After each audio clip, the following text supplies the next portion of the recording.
Everybody, this is the Sports Nerd coming at you live on this lovely Tuesday afternoon, Tuesday evening, whatever you want to call it. I don't know what to call it these days, but my name is the Sports Nerd. It is the first ever Sports Nerd Roundtable today. We got a lot of special guests on the show, which I will introduce in just 1 minute here. But before I get into any of that stuff, I just want to remind you guys to, once again, hit that like button for me, subscribe, and ring that bell to get notified of all my other videos, and to share this video out with your friends to make sure you guys know what is going on every day on this channel so they can tune in and subscribe, so all that good jazz. But without further ado, let me introduce to you my very distinguished first ever roundtable panel. What is up, everybody? How are y'all doing today? What's up? What's up? Doing good. So just to tell you guys who everybody is, you guys already probably see some familiar faces on here. In the top left, that is Sky High Aviation, Jose. That's up, man. In the top right, that is Nick LaBow. Nick, how's it going from Seattle Sports Talk? And then I'm doing good. And bottom left, we got Rishi Hoscote, the special guest from last week's NorCam Roundtable. What's up? How's it going, everyone? And then, lastly but not least, one of the new faces here, has never been on any panel before.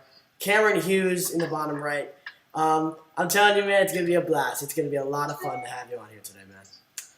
So, I know a lot of you guys are probably wondering when we're gonna get into this trivia, but we do have some NFL news to talk about. So, the first of it we're gonna get into today is the NFL offseason. As you guys probably know, the NFL offseason is pretty much in the wraps right now. We have a lot of teams that have basically made a bunch of moves during this offseason, a lot of teams that have, quote-unquote, failed to some people. So we're going to talk about what your offseason recaps are for your team here right now. So, Jose, I'm going to start off with you here.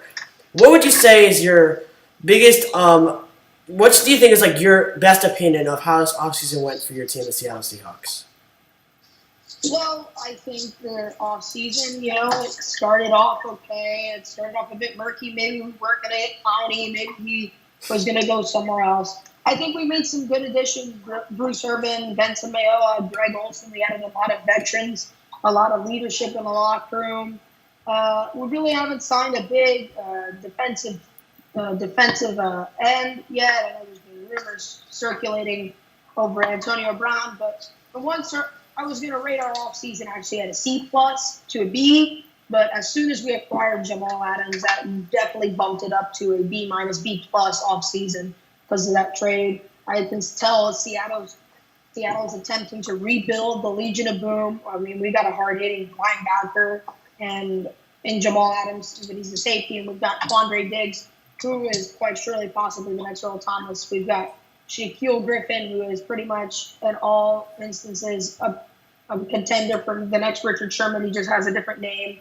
And we've got Dunbar, who is currently in a bit of hot water, but it has seemed to have cooled off. So a B+ in our offseason. I think we can turn those. I think we can pick up Clay Matthews or Everson Griffin. That's a possibility to kind of add a bit more help to our defensive line, to add the defense, because our offense is perfectly capable of being a top 5 offense, top 10 offense. It's the concern of our pass rush and whether our secondary unit will come together throughout the season. So B+ in the offseason.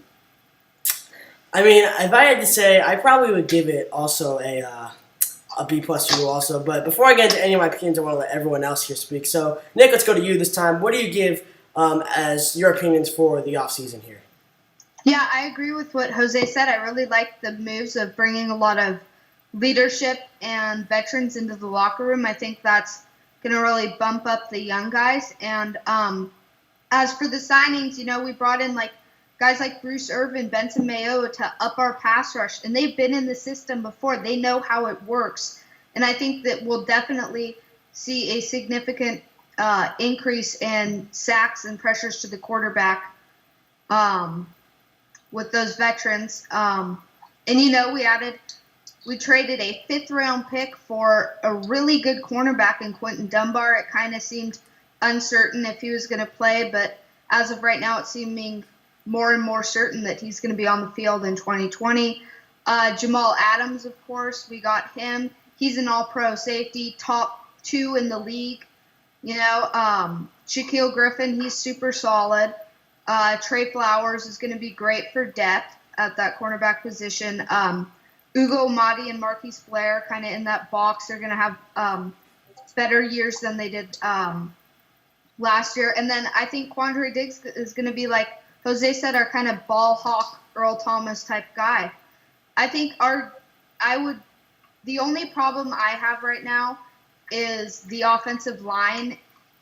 I think that's still really uncertain.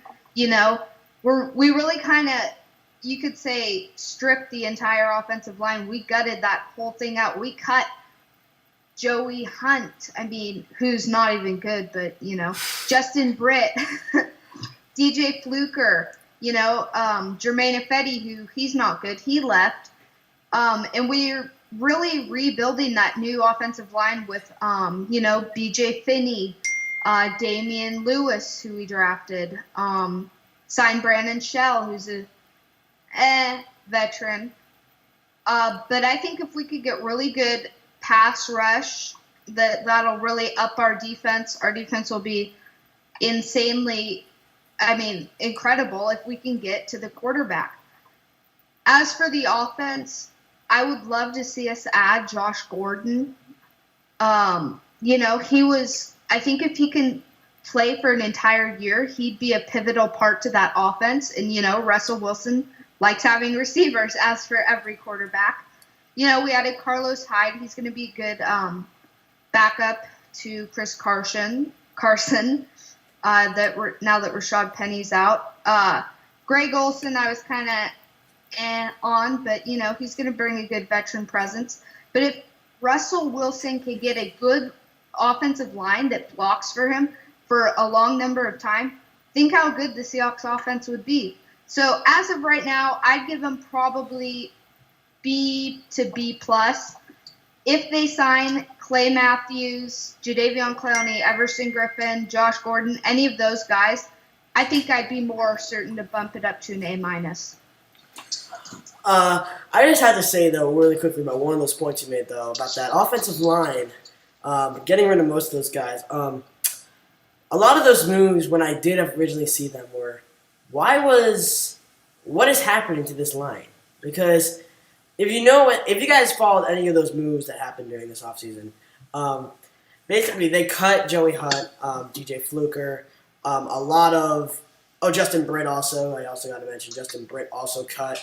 But, if you look at what this offensive line could have, you never know what offensive lines are, first of all, year to year, because you never know how they could start and how they could finish. Because some teams have great offensive lines, some teams have so-so, some teams have really bad ones. Like, in my opinion, I think my team's an okay one. I'll get to that very soon.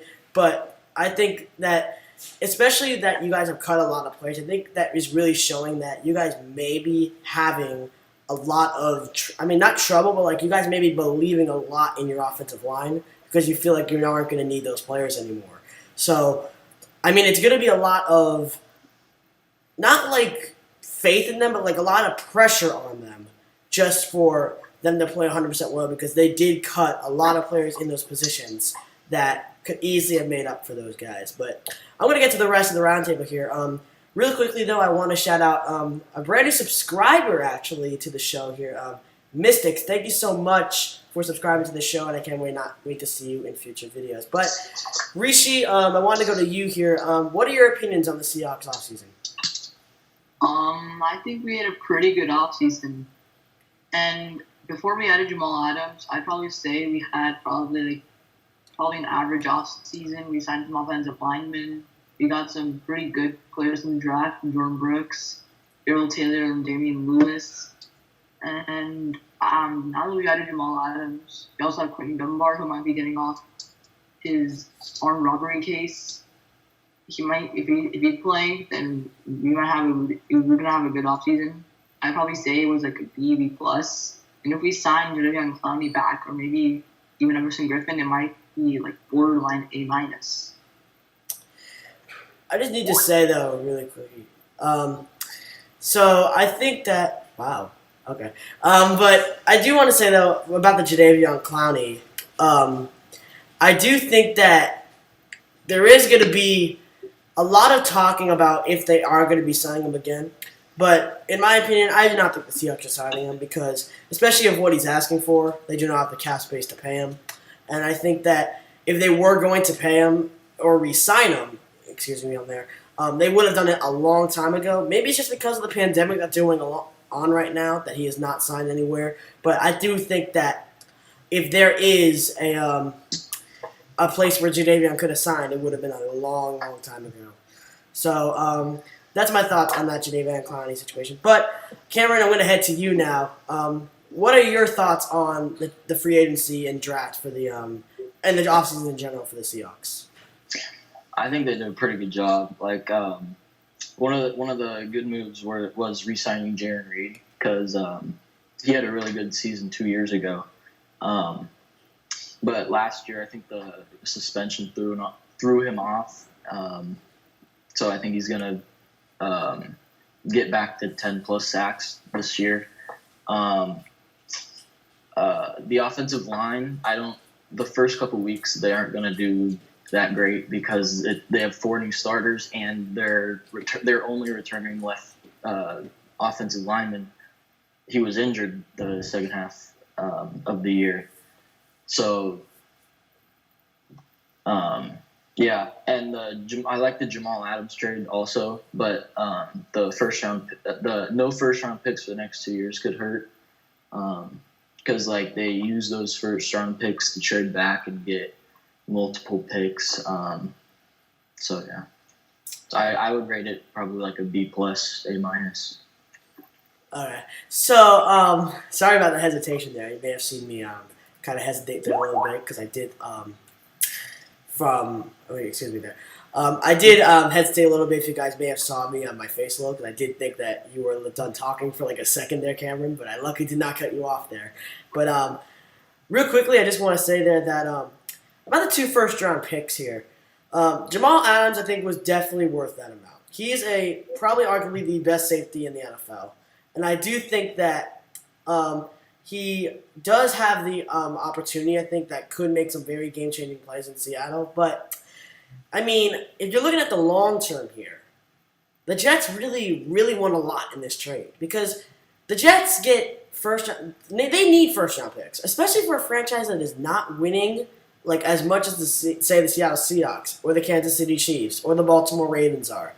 First-round picks are extremely valuable to them. And you guys are a team that really trades back a lot in the first round. Well, this is the problem now. Not only are you guys not going to be able to have these first-round picks the next 2 years, you're not going to be able to trade back the next 2 years. So not only are you not going to only be able to start trading back in the second round, which you probably won't even want to do because that's even wasting one of your higher-round picks, but you're not going to be able to even gain more picks than you usually do. So I think it's a really, really good move here for the Jets to get those 2 first-round picks. I mean, the thing with this is that, yes, I mean, you guys won it in the short term, but as Gary David said, he is sad that Jamal Adams did win. He is sad that they did win Jamal Adams, but in the long term, the Jets did win this trade, I think, because of getting those 2 first-round picks. You don't agree with that, Nick? No, I don't. Really? I think that both teams got an A. I think they both won. But I think Calvin was the one who brought this up in one of Norb. Did you really trust the Jets with 2 first-round picks? I mean, yeah, Joe Douglas. Oh, yes, I do. I 100% do. For sure. With Joe Douglas? No, I 100% do.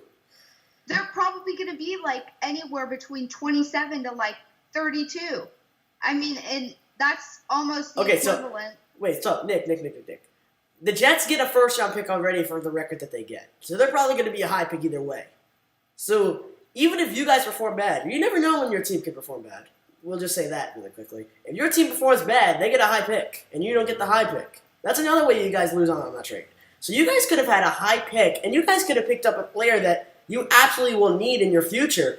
And you, instead of having the high pick, the Jets can somehow take it from you instead of you having the pick there because you got Jamal Adams from a trade. So I think, although you guys did get him, it will really affect your draft picking, I think, because it will 100% you guys could easily have a player that you guys could easily be drafting, and you guys will not be able, I think, do it because you will not have the first-round pick to do it. Also, I want to point this out. We rarely ever draft in the first round, and also we pretty much suck at drafting in the first round. I mean, Jermaine Ifedi, like LJ Collier, Rashad Penny. I mean, yeah, those could be good players. That'd be great, but, you know, they're not doing anything. Also, Jamal Adams, you can tell Jamal Adams either he wants to be here or he just wanted out in New York. And you know that by when he said, oh, yeah, I'm not going to make Seattle pay me this first year. I'll wait a year. You know?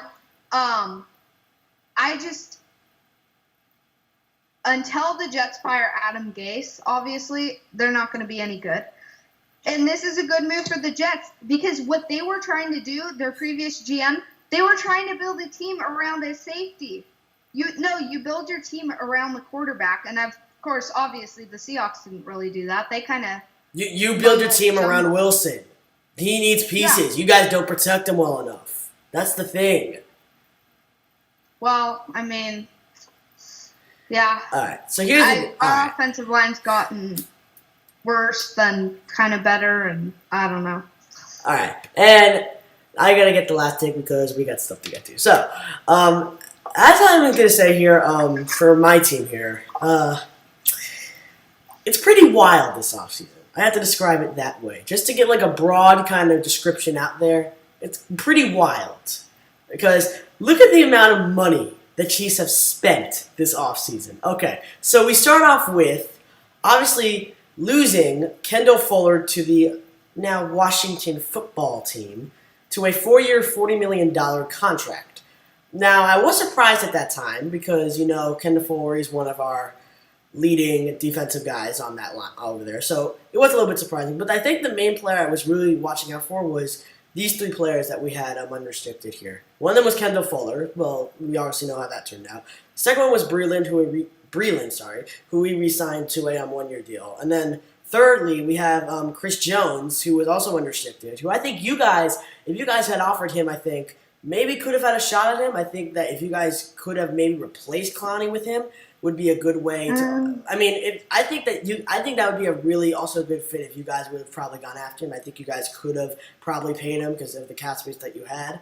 But honestly, that was the three biggest guys I was looking out for. Now, the other big one I was looking at was the Patrick Mahomes extension. Let's just talk about this for 1 second.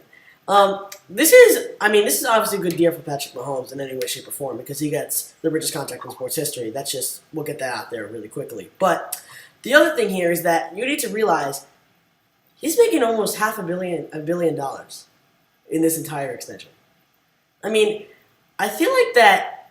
I think that he had maybe enough to make not that much because, I mean, if you know Patrick Mahomes, he is not 100% healthy all the time because he does, as you saw last year, did get injured for a stretch period of time. And the other thing is the Chiefs have an option that they can opt out of him if he's not playing well. So although he gets $477 million guaranteed from this deal, I do think that there easily can become a time where if he struggles for like a stretch period of time, like after the first 5 years of his contract when they have the option to not keep him anymore, I think that he will 100% be able to opt out. I mean, like give him away because they do not want to keep and save up that money. So that's what I think of the Patrick Mahomes contract. Now, the other one is a pretty surprising move here. Tedrick Thompson signing with the Chiefs. I was not... Yeah, Nick's face says it all right now. Right? I just want you guys to look at Nick's face right now. If you guys can just look at his face right now, that face just says it all. If you look at the safety position on our team right now, you got, in the free safety position, you got Sorensen and Thornhill, and then you have Tyrann Mathieu in strong safety. Those are some veteran safeties. I'm not sure we're going to even need Tedrick Thompson. I mean, unless we do have some positive COVID tests. I don't think we're even going to need him because the veteran age on the safety position right now, I think is a very, very good thing right now, and I do not think that they're going to 100% need to do that. So that's what I think of that. And then the draft, obviously, we had the Clyde Edwards-Helaire in the first round, who's probably going to get the starting position now due to the Damian Williams opt-out. So I do think that many people are asking me, oh, are you shocked that this guy's going to get the start? I'm like, here's my take on this. Whenever you have a running back, you always want to make sure that he has a chance where he can always deliver to you guys and get yards, rush it up the field. I think that Clyde Edwards-Helaire is someone from LSU that also can learn very fast. He knows a very high caliber offense with Joe Burrow at LSU. I think I've seen him do great things there. I have a very high confidence in him. I think he's probably may not have a breakout year, but I think he may have a great year at starting. And I do think that in the end, it will 100% be worth it for that. So that's my take on the offseason there. But I do want to ask you guys really quickly, what was the team, starting with, I'm going to go backwards. I'm going to start with Cameron this time. What was the team you think either won or lost this offseason, you think? I think the Jets won the offseason because they're already going to finish with 2 pretty high first-round picks because they're not going to finish well in the first couple of years. But then they got 2 extra first-round picks. They have 4 first-round picks the next 2 years. They could get 4 Pro Bowl caliber players with those in the first 2 years. So I think they won the offseason. Okay. Rishi, what is your take? Who do you think won or lost the offseason here? I'm tough when there's so many teams that made a lot of moves. Like I know the Browns, they made a lot of moves. They got Austin Hooper, tight end. They got Juju Bowles, a tackle, to sign Jack Conklin. So the offensive line is looking more solid than it did last year, and on defense, they may have lost Joe Schobert and Christian Kirksey, but they got some players in the draft to replace them, at least try to replace them. And the Browns had a pretty good offseason. Kind of same as last year. Last year, they did get OBJ. They didn't make 4 moves last year. This year, I think the Jets, they also got 2 first-round picks from that Jamal Adams trade. They got Mekhi Becton at the offensive line. They drafted him. And they also got Denzel Mims at wide receiver. Hopefully he can replace Robbie Anderson for them. And I think the Jets and Browns, they had pretty good off seasons. Seahawks, we obviously talked about earlier, they had a pretty good off season. They got Jamal Adams, they got Quentin Dunbar. They re-signed Jaron Reed to an extension. They got some pretty decent players in the draft. So a couple teams had pretty good off seasons, in my opinion. I mean, the Bucks, they got Tom Brady, obviously. They made a lot of moves also. They got Worst to protect Tom Brady. They had a pretty good offseason too. So I think with the best offseason, there's going to be a couple sides there. Okay. Jose, what do you think? Who do you think had the best offseason here? Well, I think Rishi just stated it was the Bucks are clear ones, but I think I'm going to have to go with the Ravens and the Cardinals are the 2 teams, well, if you say 2 teams from different conferences that won the offseason. I mean, the Ravens, they added a bunch of pieces to that defense. Patrick Queen, Calais Campbell. They added some young wide receivers. They drafted J.K. Dobbins, and we saw what he did at Ohio State and how well he played in the Cardinals. We all know what they did. They went and they got out, and they traded for DeAndre Hopkins for giving up a couple liabilities. Maybe David Johnson proves him wrong this year, but David Johnson clearly has not been on his A game the past couple years, and they didn't even get a first-round pick. I just still can't believe it. The trade is so bad that even Madden, the video game, rejected it when I tried to put it in. So Madden has bigger logic than Bill O'Brien. So the Cardinals are also winning, especially because they added a lot of weapons in the offense. I'm not going to say their offensive line is great. Their defense still needs some holes, but they've got Chandler Jones, Buda Baker. They've got a couple guys there that they can build around them. And I really think coming into the next year's draft, if they get close to 500 this year, they could really spend those draft getting some defensive prospects as well as Steve Keim could as well go pick up. He can pick out anybody. I mean, we saw him sign Red Bryant and all that a couple years ago. So, and Dwight Freeney, he can definitely go pull out a guy like Clowney if he signs a 1-year deal or something like that, if he convinces them that they're contenders. So the Cardinals and the Ravens are the teams in my mind winning the offseason. Okay, I think those are some great points you make there. I think those are definitely on top of my list. Maybe not on the very, very top, but those are probably some teams on the top of my list there who would definitely have won it. But last but not least, let's go to Nick here. Who do you think won or lost this offseason? 3 teams. They're all top 3. I think number 1, actually they're all tied. 1, Tampa Bay Buccaneers. 2, Cleveland Browns. And 3, the Kansas City Chiefs. The Cleveland Browns, they re-signed or put a tag or whatever. They got Kareem Hunt back. He's going to be pretty good if he can stay healthy and play an entire year and stays out of trouble. Number 2, they also got help to that offensive line, and they got some help to the defense. I do think their defense is going to be a little iffy, but I think it'll be better than it was last year. They have a great wide receiver core. They got some good weapons. Added Austin Hooper, who's a really good tight end. Still have David Njoku. There's some trade rumors flying around about him. Number 2, the Tampa Bay Buccaneers. This one's pretty self-explanatory. They added Tom Brady, the GOAT, paired him up with a wide receiver core of Mike Evans and Chris Godwin. They bumped up their offensive line in the draft. They signed a veteran running back in LaShawn McCoy. He's not going to be anything special, but you know what? He'll probably have a few good plays that'll help him out. They signed Rob Gronkowski. Gronk, he's going to be a serviceable guy. He probably won't be what he was in prior years with the Patriots. They still have O.J. Howard, who doesn't really fit their system, but he's okay. They also have Cameron Brate. There's some trade rumors flying around about him and O.J. Howard. Again, serviceable tight end, help with the weapons. But number 3, the Kansas City Chiefs.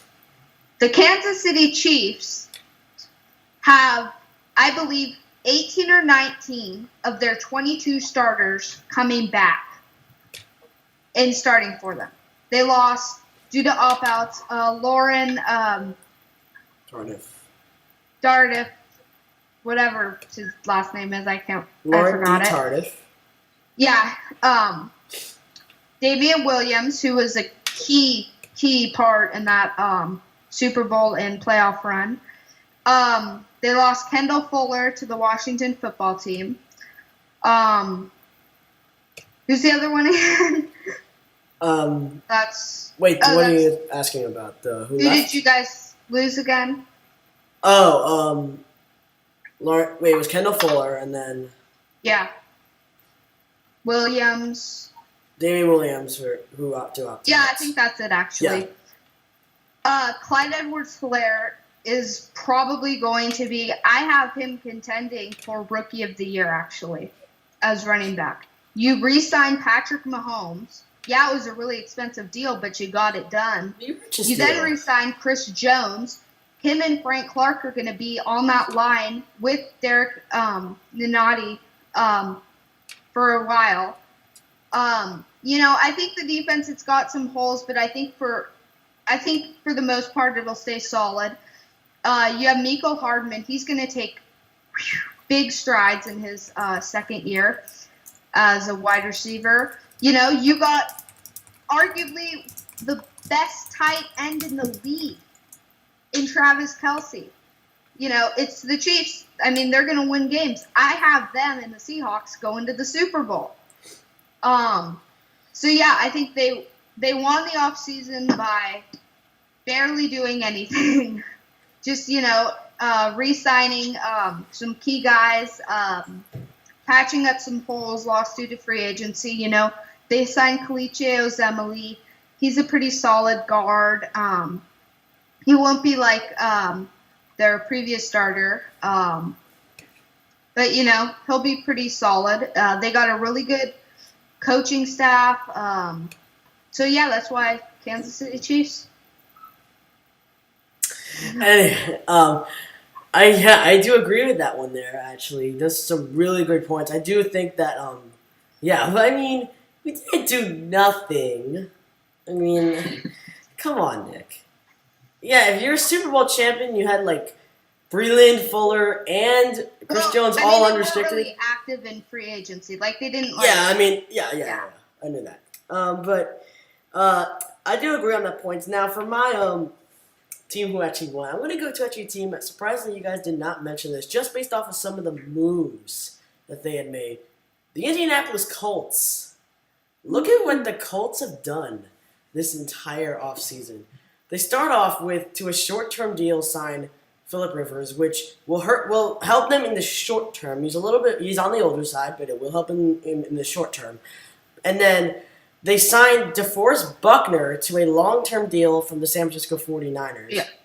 And then we had, in the draft, you got probably some of the players that I probably would have wanted to drafted. We got Michael Pittman Jr., who you had from, what college did he go to again? I completely forget. USC, yeah. Okay.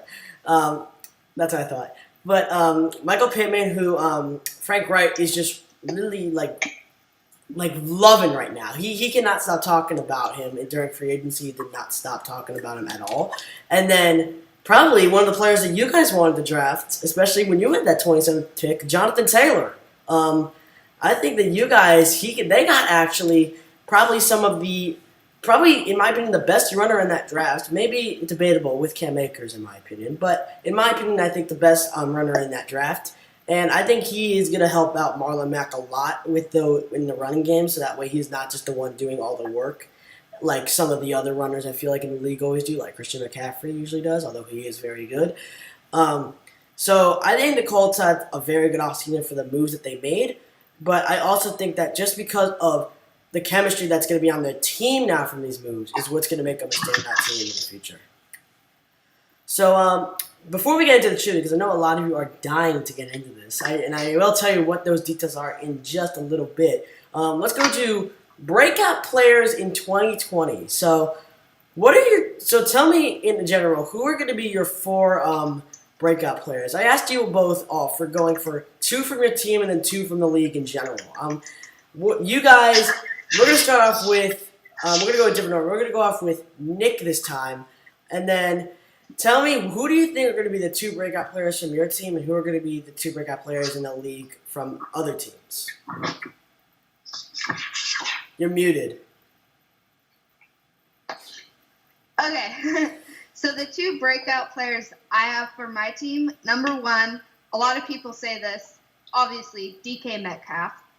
And then number 2 is going to be on the defensive side of football.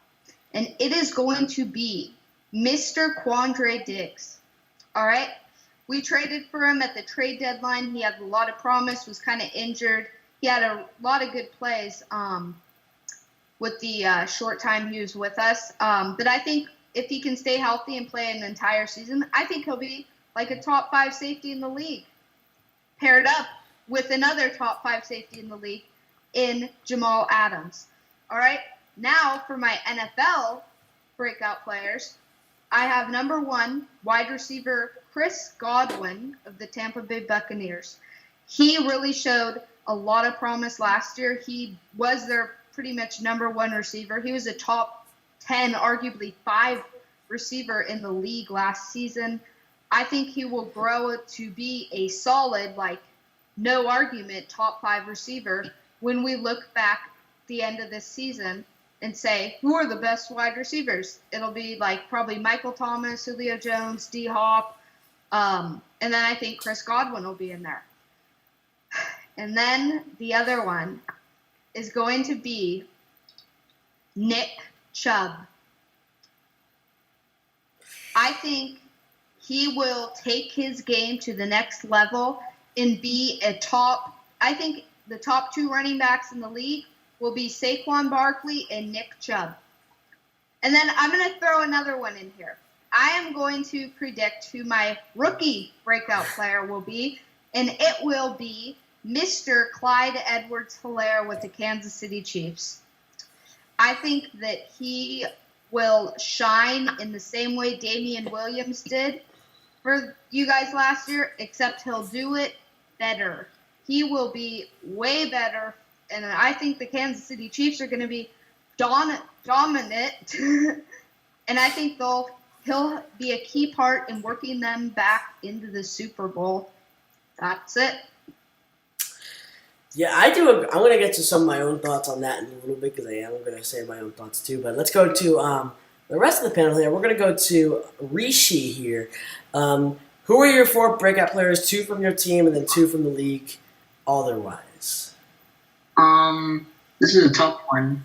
Offense, I'm going to go Will Dissly because Will Dissly, he was doing really good for us up until the point he got injured last year, week 6 against the Browns. And if he can stay healthy for the whole season, if he can play all 16 regular season games, I think he can do a lot for us.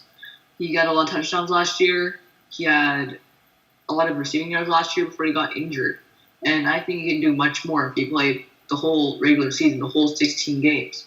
And then on defense, I'm feeling like Quandre Diggs is going to break out because when he traded from the trade deadline, he had 3 interceptions for us, including a pick 6 against the Rams. And that was just for a half season. If he can get 3 picks in a half season, who knows what he can do for a whole season. And I think he's going to be really good alongside Jamal Adams in the secondary, the safety position.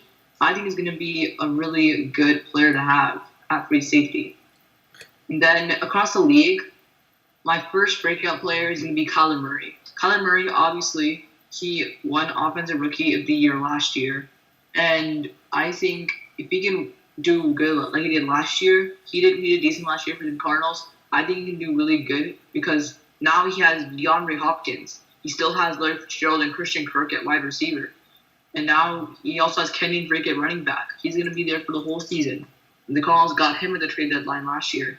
And he did really good for the Cardinals last year on the second half of the season. I think he's going to do good for a whole season for them. And then offensive line, it's okay. Tight end, okay. On defense, you have Chandler Jones, you have Budda Baker, you have a lot of talent there. You have Patrick Peterson. I know he's getting old, but he's still a pretty good corner. And I think the Cardinals, they're going to be a team to look out for this season. I think they're going to go 8-8, 9-7. They're probably going to be the 7th seed in the NFC. They're going to barely make the playoffs. So I have Kyler Murray as one of my breakout players. Another breakout player that I have, it's going to be, this is a tough one. I think I'm going to go with Courtland Sutton as another breakout player. Because Courtland Sutton, he obviously produced a lot last year from both Joe Flacco and Drew Lock. And Drew Lock, I think he can be a pretty solid quarterback. He did good when he was starting. He did pretty decent. And I think Drew Lock can be a pretty decent quarterback this season. He's going to play the whole season. I think he can do pretty decent. Maybe lead the Broncos to the playoffs even. Because they have a lot of talent. Broncos this year have a lot of talent. They're a team to look out for. And Courtland Sutton, he was already a 1,000-yard receiver last year. I think he can do even better this year. I think maybe be one of the league's top receivers, probably top 10, top 5 maybe. He does really, really good for them. And if he does become a top 10, top 5 receiver, I think the Broncos make the playoffs. Probably barely like a 6th seed, 7th seed, kind of like the Cardinals. And I think the Broncos are another team to look out for this season. They also have, and then on offense, they obviously have Courtland Sutton, like I mentioned. They have Drew Lock, like I mentioned. They have Phillip Lindsay and Melvin Gordon, that 2-headed monster at running back. They have Noah Fant, who's a good young tight end. And on defense, you have one of the league's most underrated safeties in Justin Simmons, a really good linebacker, top 5 linebacker in Von Miller. You have a new defensive end in Jarrell Casey, which you got from the Tennessee Titans for just a 7th-round draft pick. I think he's worth a lot more than the 7th-round draft pick. Oh, yeah. But the Broncos basically just got him for free scenario. So I think the Broncos are one team to look out for this season because of that good defense and because of Courtland Sutton. Can I interrupt really quick? What do you want to say then? Yeah, you can go. All right. I completely agree, Rishi, and I'm going to throw something out really quickly. I think that the two toughest divisions in the league will be both of the West teams. I think that the Chiefs obviously are going to come to play. The Broncos are going to come to play. The Raiders are going to come to play. And so are the Chargers. They're all going to be, well, the three Chargers, Raiders, and Broncos, they're all going to be playing for, like, wild cards because the Chiefs will totally clinch it. But I think, and it's the same in the West. I think Seahawks are probably going to win. And I think it'll be 49ers, Rams, and Cardinals aiming for that second seed. All right. All right. So we're going to head it on here. Jose, you're going to be up here next. Who do you think are going to be your 4 breakout players, 2 from your team, 2 from the general league itself? Well, Nick and Rishi mentioned earlier they had DK and Will. I think DK and Will Dissly are both, I'm going to count them as one, but since they both elaborated on it earlier, I think they're both candidates for breakout players. There's obviously Will Dissly has to stay healthy. And DK Metcalf, he's practically a Julio Jones and Michael Thomas compacted into one. And really, I think he's going to be the next great wide receiver. As for Will Dissly, this guy, he was supposed to be a blocking tight end. It was our replacement for Jimmy Graham because, Jimmy Graham was a complete, at some point, some can call it a failure. He caught touchdowns. He had lots of receiving yards, but he couldn't block. And that's what Will Dissly can do. What we found out in the first game against the Broncos, not only can he block, he can catch, he can run, but he can't stay healthy. So hopefully if he stays healthy, he'll definitely compete with Metcalf on the side as the offensive player breakout for the Seahawks. As for the defense, a lot of you guys have been going for Trey Flowers. Not Trey Flowers, well, that's messed up. Quandre Diggs and Jamal Adams. But speaking of Trey Flowers, I was actually going to put him out there as a possible breakout. Last year, he had 3 or 4 interceptions. I think, really, if he cuts down on the penalties, he's a big, tall cornerback. He can really compete with Dunbar to possibly really elevate his game. This is a safety turned into a corner. This is a guy who knows how to grab the ball out of the air. This is a guy who can make plays. He just needs to be more disciplined. He needs to be taught the right way. I really felt like he had Chris Richard had not left. He'd stayed in our secondary. I stayed in their secondary coach. He really could have gotten some really good coaching from him. So Trey Flowers, a possible breakout candidate right there on the defense. As for the NFL, I'm going to have to go with the first one. I'm going to have to go, nobody said it so far, which is surprising, Miles Sanders of the Philadelphia Eagles. I'm going to have to go with him.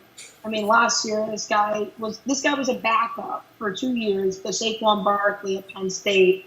And the Eagles drafted him in the second round. Who knew what he was going to produce? He was supposed to be a third-string, second-string running back. This guy can catch. This guy can, I think, punt return, kick return. This guy can run the ball. He's perfect for that Philadelphia Eagles offense. I don't want to make comparisons, but if Chip Kelly lasted this long in this Eagles offense, that's his dream running back right there. With all the throwing and play action and misdirection, Miles Sanders is the perfect guy to become the new Christian McCaffrey, possibly. Maybe just a bit more bulkier and bigger.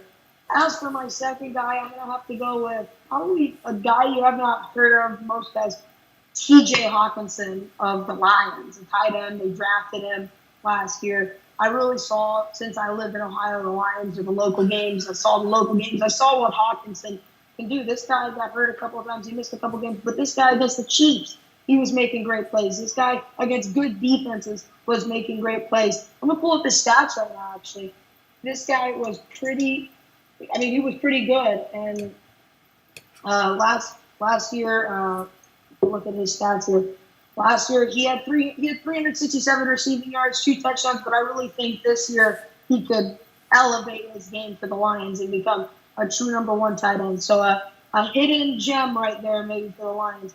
And lastly, since Nick included a rookie, I'll include a rookie. I'm going to go with CeeDee Lamb, obviously. You got drafted by the Cowboys. You got Dak Prescott throwing to you. You've got Amari Cooper who can teach you the ropes. This guy is going to be absolutely terrific for the Cowboys with Amari Cooper and Dak Prescott, and especially a guy who knows how to coach receivers. Mike McCarthy, last time he was in the Super Bowl, and the Packers were stacked. They had Nelson, Jennings, Donald Driver. At least he had like 5 solid receivers who could be perfect 1-2 punch. So I think Mike McCarthy's the right guy to teach CeeDee Lamb, and he has Amari Cooper and Dak Prescott and Zeke along to guide him and make him a better football player. This guy's going to be a star for years to come as well. Possible breakout rookie of the year.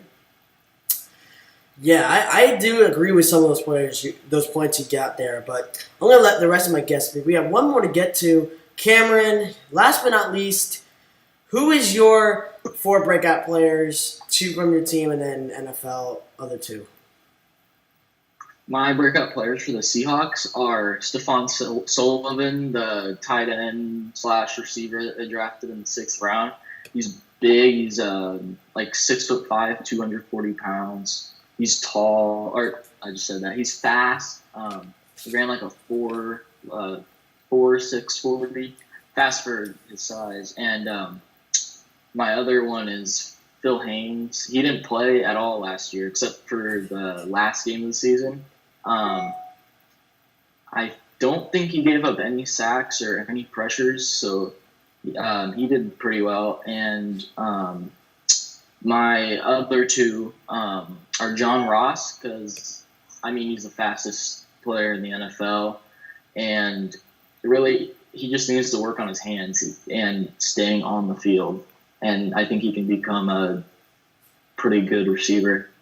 And my last is Greedy Williams. He's tall. He's like 6'3.5". Really good ball skills. He had 8 interceptions his freshman year at LSU. He ran a 4.3 40. So I think he's one of my breakout players.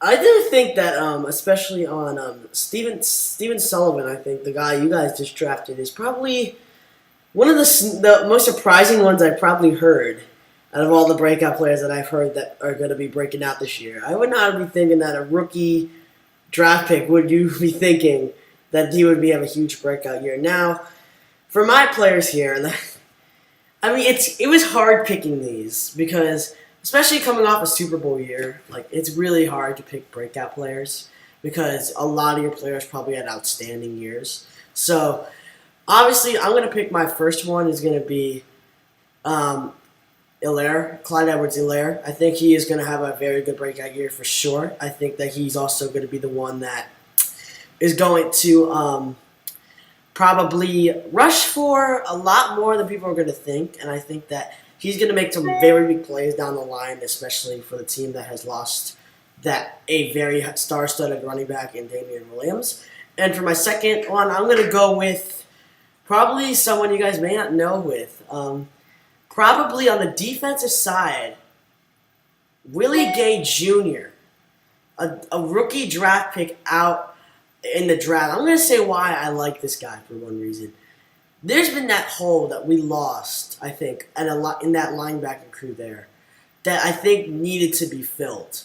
And I think that Willie Gay was finally the person.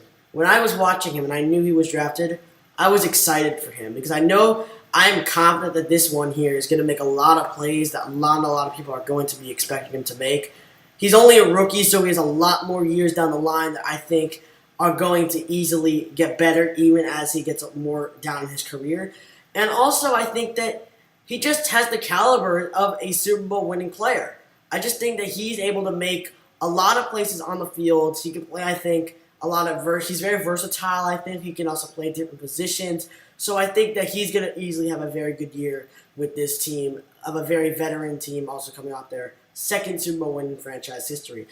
Now, for general NFL, I'm going to go with a very shocking player here. I'm going with Sam Darnold. And I'm going to tell you why here. Because last year, he had mononucleosis, was out for a big stretch of time. Did not come back till that game versus the Cowboys when they destroyed them. what a lot of us thought it was a very good win, but it wasn't really a very good win in my opinion because they did not even make the playoffs, that team. So, I mean, I think he is not going to have that disease, any kind of issue with that.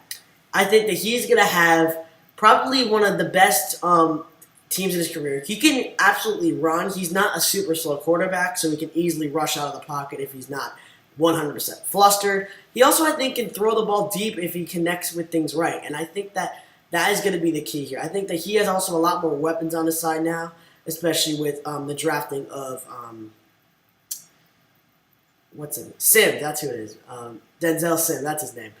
I think with that addition on that side, he's going to have a much better year, especially with connecting with receivers, connecting with his running back Le'Veon Bell, of course, and I think he's just going to absolutely find his mojo this year and just carry that throughout the rest of his career. And my second player, obviously, pretty obvious here, I got to go with DK Metcalf because I just think that he's just going to be a monster this year. He broke a lot of records in just his rookie year alone. I think he's just going to absolutely top a lot more of those this year and just going to be an outstanding player for your Seattle Seahawks. A great playmaker, can also make a lot of great plays in prime time situations, and will 100% make some very good game-winning catches, my prediction for that. Well, that is it for the talking. Now, it is time for what everyone has been waiting for, the first ever Sports Nerd Trivia Contest. Also, I gotta mention really quickly, why is Noah Bolter is still watching the show right now, I think. I'm a little nervous heading into this. Good news for him, he's not going to be able to look at my face this time. Secondly, there are no, here's how the format is going to work. There are 12 questions here. We got all multiple choice. Last 3 are worth double, and then we got a personalized double point question on the last question, number 12. Now, the way I want this to happen is that for you guys to put in your pin handle in the Kahoot, like as your name, as your nickname, please put your name of your YouTube name, of your YouTube hand handle, so I know exactly who is the winner on this show, and we can get you on the show next week. And please, I already know one person who's going to try and create a bot in here, so I'm watching you. I'm watching you. You know who you are. So anyway, enough chatting. Let's get into this.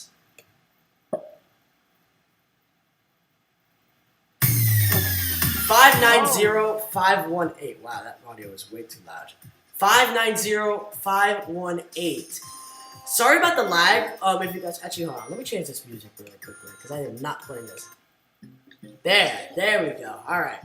Anyway, so try and sorry about the lag. If I mentioned, I actually tried this in my previous videos, but the lag thing is just that I've tried my best to just downgrade it. I've downgraded like all my servers. I've tried to cut out some things to try and reduce the lag, but it is not 100% going to be.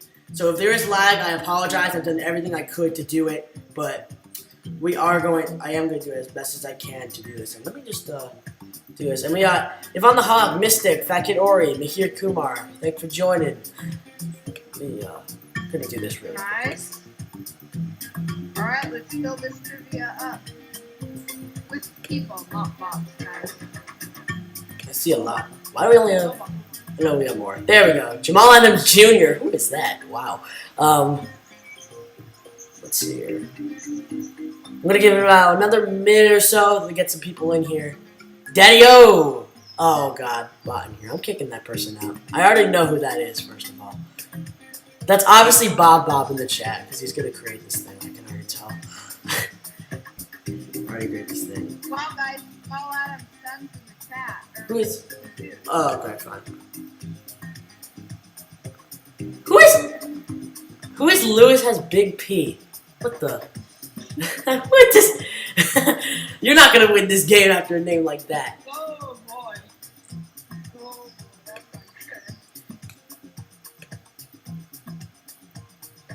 All right, we're gonna get about another 30 seconds to a minute here. And why is this person keep on getting kicked out? Jesus.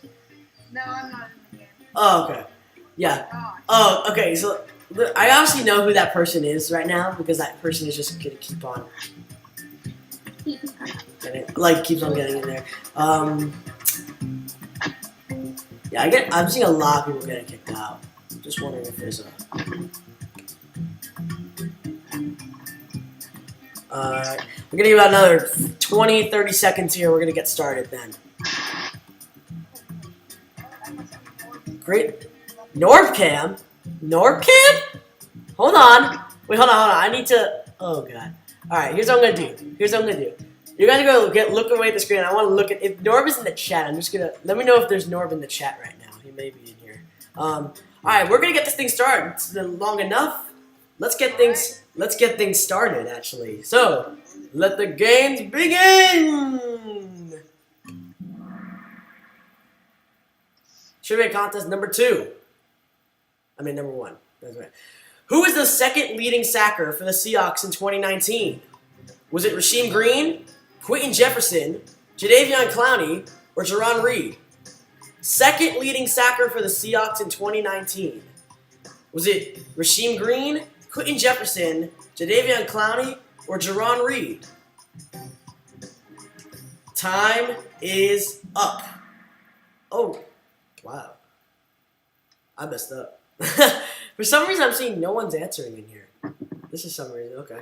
Anyway, if you said Quentin Jefferson, that is correct. And let's first of all, I wonder if you guys, first of all, I'm pretty sure here that you guys all knew this question, first of all, because I knew this is super recent, all that stuff. But let me know here, first of all.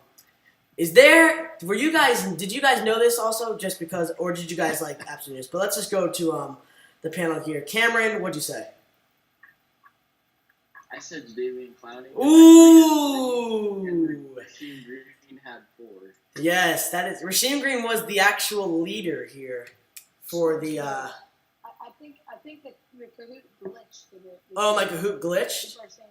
People are saying in the chat they didn't get enough time to answer. To get in here? My brother's phone is delayed right now. Oh, okay. Alright, here's what we're going to do. I apologize on my end. I did see some guys in the game. Here's what I'm going to do, just to make it fair. I'm going to reset this thing. We'll do this thing again. But also, let's just do this whole entire thing. We're just going to do for the panel here, because we just did that. It would just be unfair for the other viewers here. So let's go by the panel here. So Cameron, you're now going to get the point there. Nick, what'd you get? Quentin Jefferson. All right. I knew it. Yep. Because I'm actually studying for a video I'm planning on the Seahawks offensive line, and I don't know why, but for some reason, ever since Quentin Jefferson came to Seattle, I always kind of liked him. I think he had like 3.5 sacks or something, so he was like really up there with Clowney and Rasheem Green. All right. Very good. Jose. I went with Quentin Jefferson. All right. This one. I was Good. looking at the stats earlier today, so. Rishi. I knew Rasheem Green was already the sack leader, so I didn't go with him. I knew Jadeveon Clowney probably wasn't second because he had 3 sacks. Probably was somebody who had 3 for 5, so I eliminated him. So it just went down to Jarron Reed and Quentin Jefferson. And I was guessing this is probably a trick question, so I just said Quentin Jefferson. Oh, very nice. All right. So that's round 1. Nick with 1, Jose with 1, Rishi with 1, and sadly Cameron does not have 1. Very close though. All right. So just wanted to get that out. I apologize for that glitch in there. I'll just get that out. I obviously know who that is. It's probably Do you have your screen delay on? Yeah. All right. Oh, you had the screen delay. Here we go. All right. Here we go. Hold on. Did you restart the trivia? Yeah, I'm restarting it for everyone. Okay.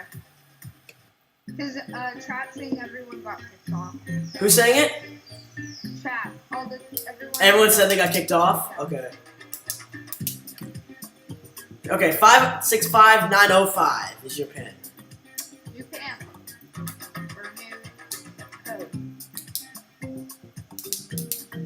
Maybe there's a problem with the delay. You could go ahead and make the questions longer, like the question time longer, so that way if there's a delay at all, people have time to actually answer it without having time to run out of them. Wait, what? So you said... Oh, you think it's like I didn't give him enough time to answer it, or? Yeah. Yeah, who is Yes Daddy Lewis in here? Just. If you put like 10 seconds on it, and there's a 10-second delay, nobody's gonna get a chance to answer fair because there's no delay on the actual Kahoot. Oh, So shit. it makes like 30 seconds, so that way they answer 20 seconds. Yeah. Alright, come on. Yes, Daddy. Gosh, Jesus. I wish I knew this beforehand. This is like live, like, yeah, this is like live TV. Do you want me to just close this now and then just do it like, do you want me to, you want me just to extend it then, and then that'll be that? Or do you, alright. So you may have to pick all these categories. You may have to do this. Yeah, I've like never had to deal with this, just like curiosity. I hope I don't get any dislikes on. Whoopsie, sorry. That was my fault. CX Martin. Mark? Alright, here's what I'm gonna do. Do you want me to try? I'm gonna try this one more time. Then I'm gonna and see if this works again. And then if not, I'll just click off. Then I'll edit it really quickly, and then we'll get it on again. Sorry about the technical glitches for you guys. I apologize. I did not know that ahead of time. Just do not understand that. I think we're gonna get started here. So, attempt number 2. Here we go. Here we go. Hopefully this works. Hopefully it works. Come on. You know the answer. You guys already know this answer. Just it's probably glitched. That's why. You guys already know the choices. Now I'm not gonna read this again. All right. I already see a person got answered, so that's a good sign. I already saw that a person answered, so that's bad.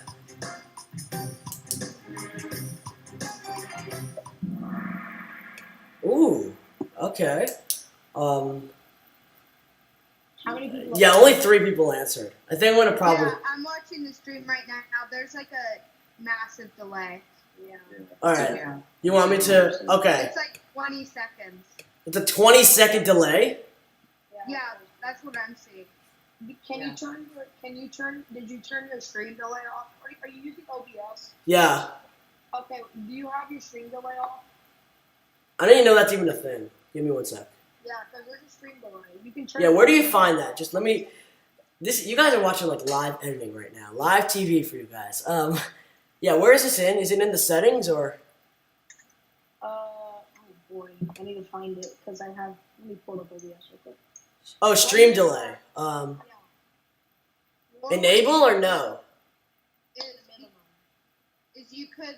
Oh, 20 seconds. How do I? Oh, is it like not? Do 20 seconds. Turn it down to the minimum, and then go to your Kahoot, edit it, and add an extra. All right, I'm doing like a 1 second duration. I hit enable on 1 second stream delay. Okay, that should be okay.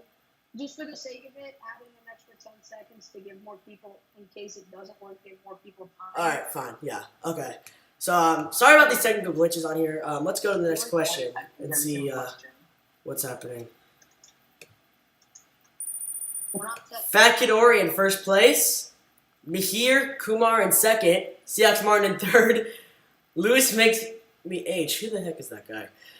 In fourth, and Mystics in fifth. Hopefully this works this time. Let's go to question number 2. And the panel already got their answer, so it doesn't even matter. Here we go. What was the most times Russell Wilson was sacked in a game in the 2019 season, including the postseason? Was it 2, 4, 6, or 8? The most times Wilson was sacked in a game in 2019. 2, 4, 6, or 8?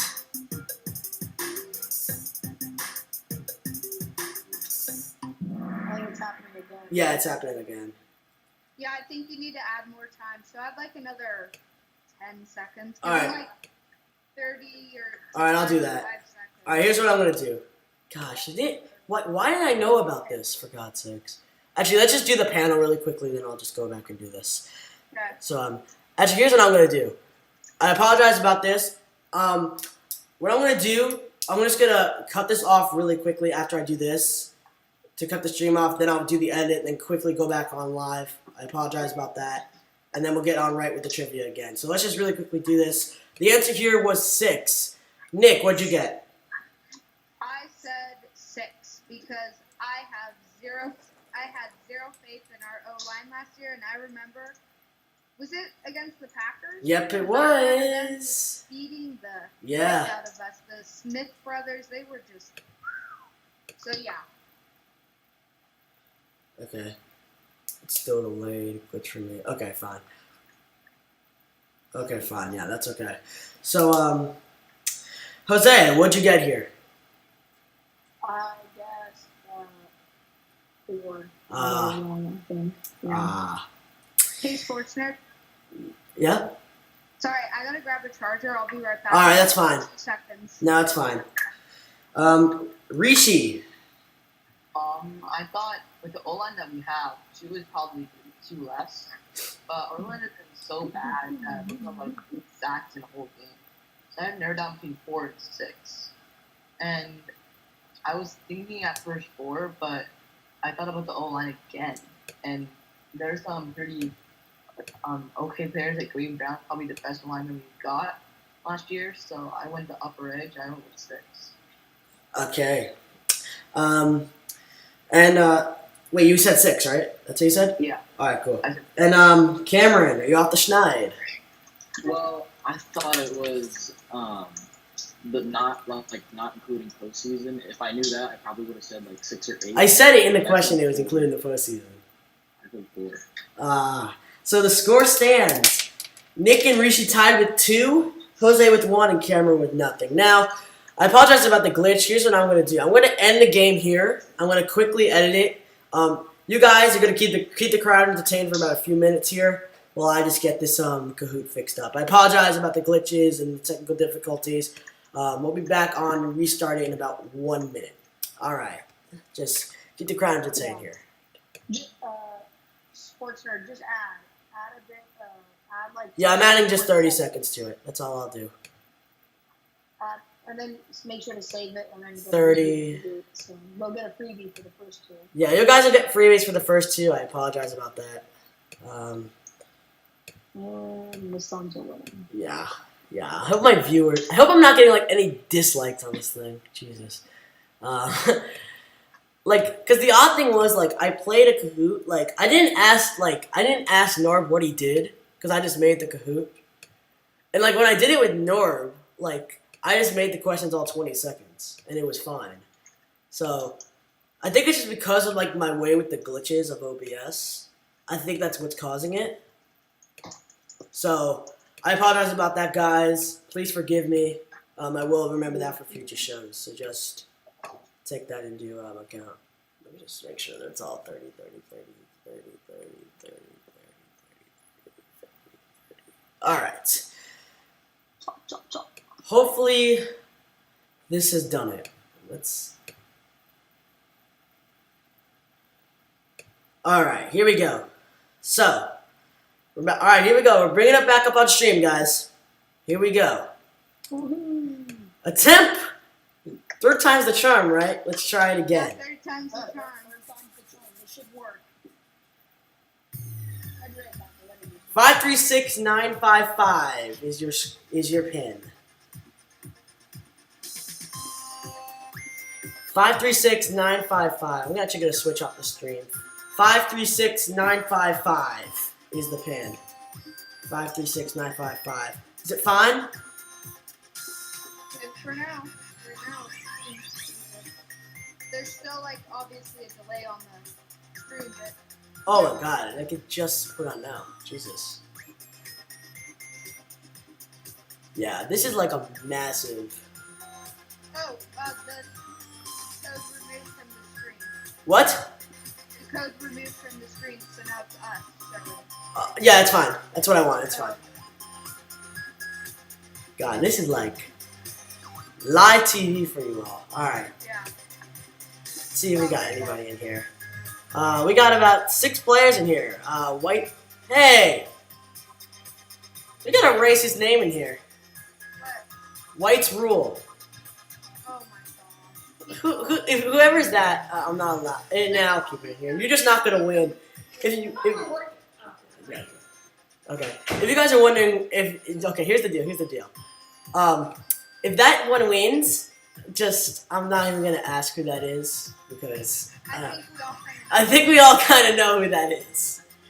North Cam, Mystics, fucking confirmed. If on the hawk, Nahir. I hope it's not a lot of. Hopefully, there's no glitches this time, because I hate to end it on this. I would hate to end it on this. Ah, man.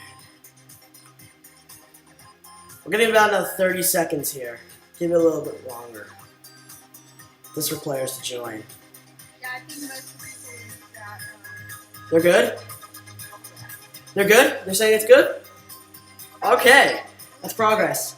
The only way we're really going to know is when people start answering. What'd you say, Nick? Like 10 more seconds. Yeah, I know. Yeah, I'm going to give him a few more seconds. So rusty. God. Can you guys hear the music? Yeah. Oh, God.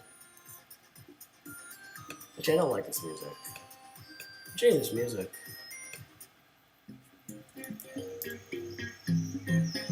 So, 536-955, your pin. We're gonna give it about 10 more seconds, and then we're gonna get started. Oh, whoops, 1 second here. First two are free pretty much. Yep, 2. Sorry about the first 2. Yeah, it's Whoops, whoa, my bad. Quentin Jefferson. Oop. Oh, God. My thing. There we go. All right. We're gonna give it about 5 more seconds. 10, 9, 8, 7, 6, 5, 4, 3, 2, 1. Okay, it's time. First 2 freebies. Attempt number 3. Let the games begin. Trivia contest number 2. Actually, it's number 1. But, 2. Anyways, not even gonna read this question because you already know what the question is and the answers. Alright, yeah, we already got 3 answers. Alright, we're good. There we go. So if we just answer for the time limit, it's absolutely fine. This is just for, like, no glitches, all that stuff. Got 10 seconds. 8, 7, 6. Oh yeah! 5 majority, pretty easy softball toss. Other than it's a freebie, but we don't even need to answer. So Quinn Jefferson is the answer. Next question. Actually, no. Let's go to the scoreboard and see. Fat Kid confirmed in first place. Mystics in second. Mahir Kumar in third. White Throw. Hey, watch it. Hey, SportsNerd. Yeah. Bob's still saying that they're still saying there's a delay. So instead, announce what blue is Quentin Jefferson, for example. You can't do that now. Yeah, it's fine. Okay. Anyway, White Throw in fourth and Norcam in fifth, and then now, whoa, Jose. Yeah. Is there anybody in the background there? That's Yeah, my brother's giving me intel on this right now. Okay, He's telling fine. me it's good. He just says for the stream delay to actually work, you need to end the stream and all that because he streams Fortnite and all that. So. Oh. But he's like, just keep the food going and. Yeah. focus on that stream. I've done everything I can. Like I've even tried. He's Mystics, and I'm like. All right, here we go. All right, let's get to the next question. Another freebie. What was the most times Russell Wilson was sacked in a game in the 2019 season? 2, 4, 6, or 8? 2, 4, 6, or 8. Most times Russell Wilson was sacked in a game in the 2019 season, including the postseason.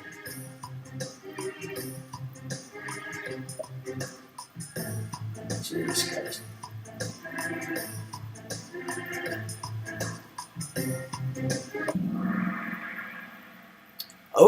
nice. Every one of you guys got that one there. Yes. Well, it was a freebie, but whatever.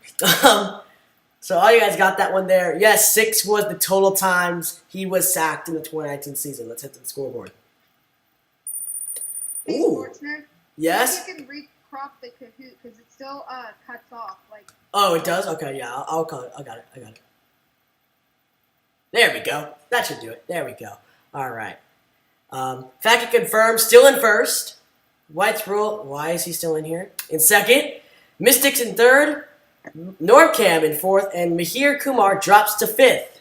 Let's go to the next question. We're back y'all in it now. Here we go. Question number 3. Which quarterback was the first to rack up more than 1,000 yards rushing in an NFL season? Was it Cam Newton, Fran Tarkenton, Michael Vick, or Randall Cunningham? Which quarterback was the first to rack up more than 1,000 yards rushing in an NFL season? Was it Cam Newton, Frank Tarkenton, Michael Vick, Randall Cunningham? Randall Cunningham. There we go.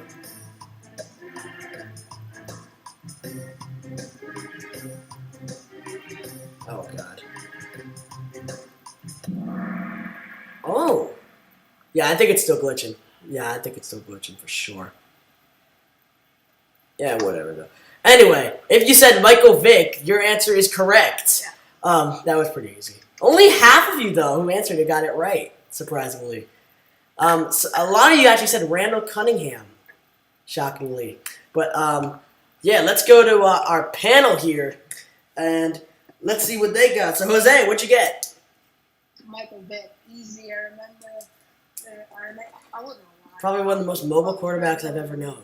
One of the most mobile quarterbacks I've ever known. Yep. So I remember that it was Michael Vick. I knew that he had held that record.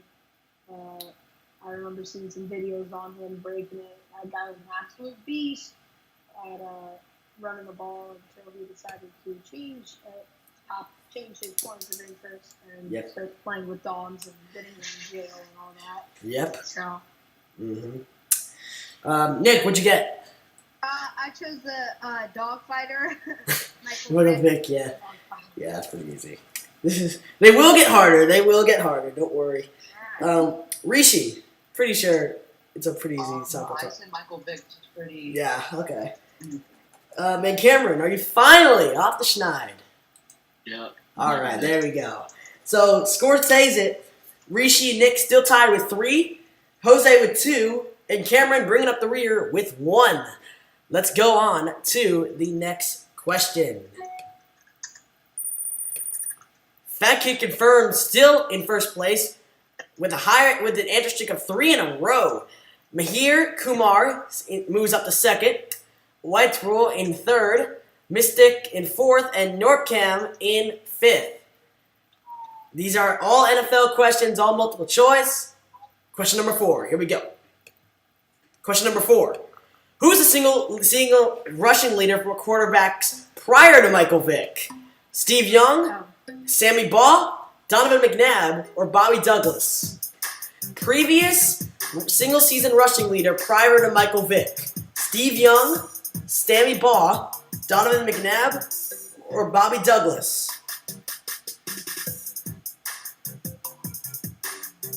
There we go.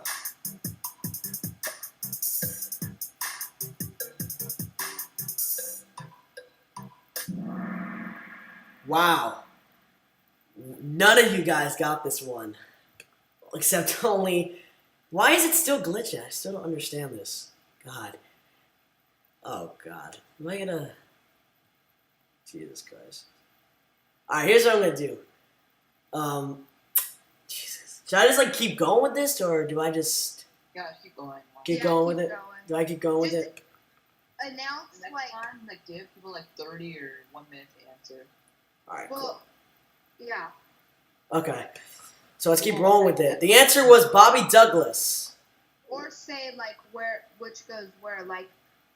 Green is, Sammy Baugh. Red is... Yeah, I said that in the question, though. I did say that. Oh, okay.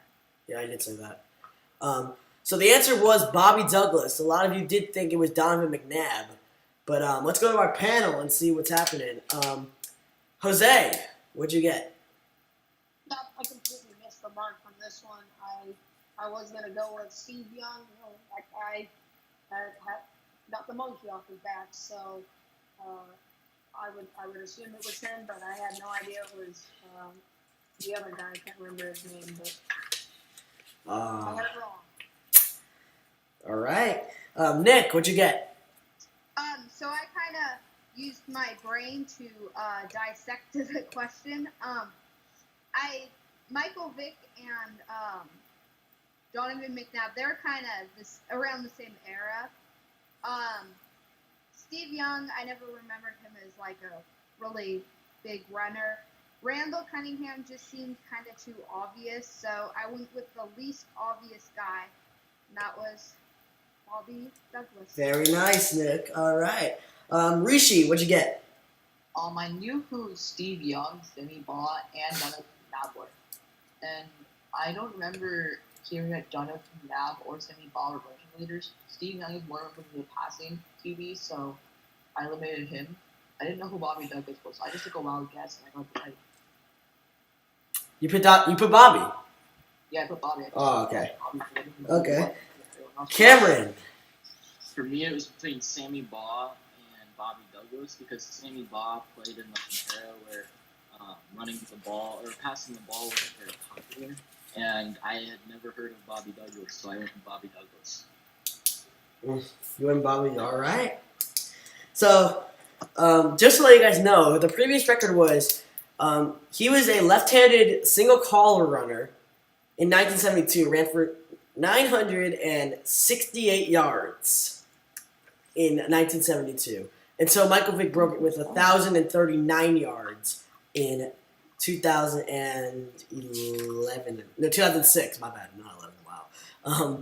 So that is your answers on the YouTube side of things. Now, I mean on the panel side of things. Let's head over to the scoreboard and see how things shaped out. What's the panel score? What? What's the panel score? No one got it right on the panel here. Still the same.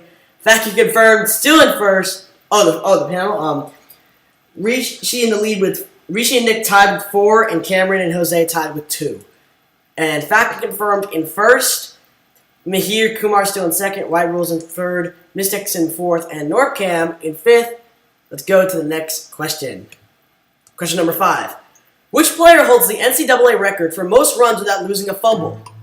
Was it Rodney Ferguson, Jeremiah Johnson, Travis Prentice, Jared Hassan? Red Rodney Ferguson, blue Jeremiah Johnson, yellow Travis Prentice, and green Jared Hassan.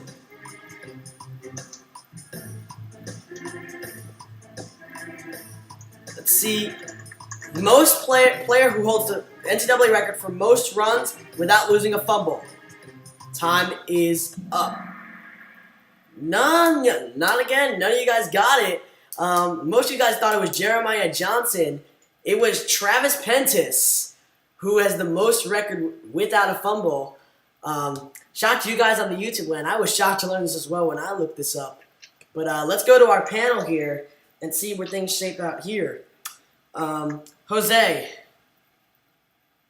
I have no idea of this one. I completely went a wild guess. I went with Ferguson, and I got it wrong. Oh.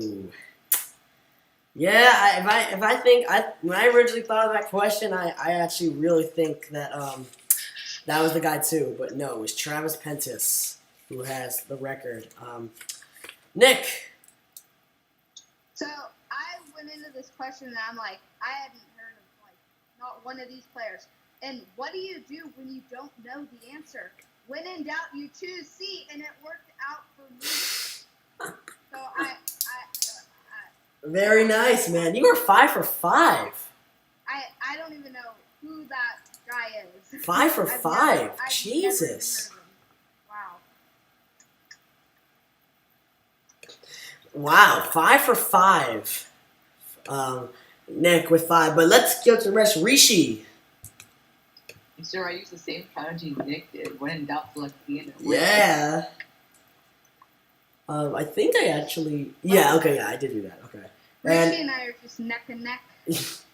And Cameron, can you take second here? OT. I remember hearing about this record in a game I watched like 5 years ago. So Nice. I just remembered it. So I knew it was Prentice. Is it Prentice or Prentice? Prentice. Prentice, right. Very Yeah, nice. Prentice. So the score checks up. Nick and Rishi tied with 5. Cameron with 3. And Jose bringing up the rear with 2. Let's go to the scoreboard. And it will probably just stay the same after no one got that one. Yep, back and confirmed in first. Mahir Kumar in second. Wetchell in third. Mystic in fourth. And Norcam in fifth. Let's go to question number 6. Here we go. Question number 6. Who is the undrafted free agent who became a starting tight end for the Colts? Was it Red Jack Doyle, Blue Dallas Clark, Yellow Marcus Pollard, or D. Dwayne Allen? Undrafted free agent who became a starting tight end for the Colts. Red Jack Doyle, Blue Dallas Clark, Yellow Marcus Pollard, or D. Dwayne Allen? Or Green Dwayne Allen is what I meant to say. 3 seconds. Ooh, very sharp here on the YouTube side yet sings. Yes, Jack Doyle was the undrafted free agent for the Colts. But did our panel know this one? Nick, what'd you get? So I put football in my position is tight end.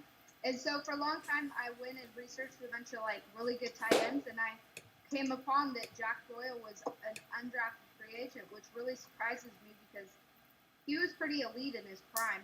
You know, he's kind of exiting it, but he's still pretty solid. Okay. So yeah, I got it right. Okay. 6 of 6 for Nick. Let's go to Rishi. What'd you get? I didn't know what yellow and green were, so I just basically eliminated them. So it came down to Dallas Clark and Jack Doyle for me. And I'm pretty sure I knew that Dallas Clark was like a pretty mid-round, late draft pick. So we both got drafted. They went Jack Doyle. Okay. So you got it right? That's Yeah. You said Jack Doyle? Wow. All right. Jose, what'd you get? I guess the only tight end I knew, and that was Jack Doyle. Yep. So, All right. And Cameron?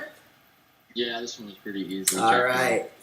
So, score stays. Rishi and Nick tied with 6. Cameron with 4. And Jose bringing up the rear with 3. Anyway, let's go on to the next question. Actually, I think I need to... Let me just move this over really quickly because you can see it just cut off. Next question. I mean, the scoreboard, my bad. Fat Kick confirmed still remains in first. Mahir Kumar in second. Norcam moves up to third. White's Rule in fourth. And Mystics in fifth. Let's go to the next question. We are getting very soon into the very late part of the game here. So let's see who shakes out. Let's go to question number 7. Question number 7. How many games did Patrick Mahomes start as a rookie in 2017? 0, 1, 3, or 6? Red 0, blue 1, yellow 3, green 6. How many games did Patrick Mahomes start as a rookie in 2017? Red 0, blue 1, yellow 3, green 6. You got 5 seconds. Ooh, very nice. If you guys did guess it right, yes, it is 1 game in 2017, week 17 to be exact there. But let's see if my panel knew this one. Jose, what'd you get? I'm currently chewing food, but I knew this one started week 17 against the Broncos, so I knew this one. It was 1. Yep. By Fuller. Very nice. Nick.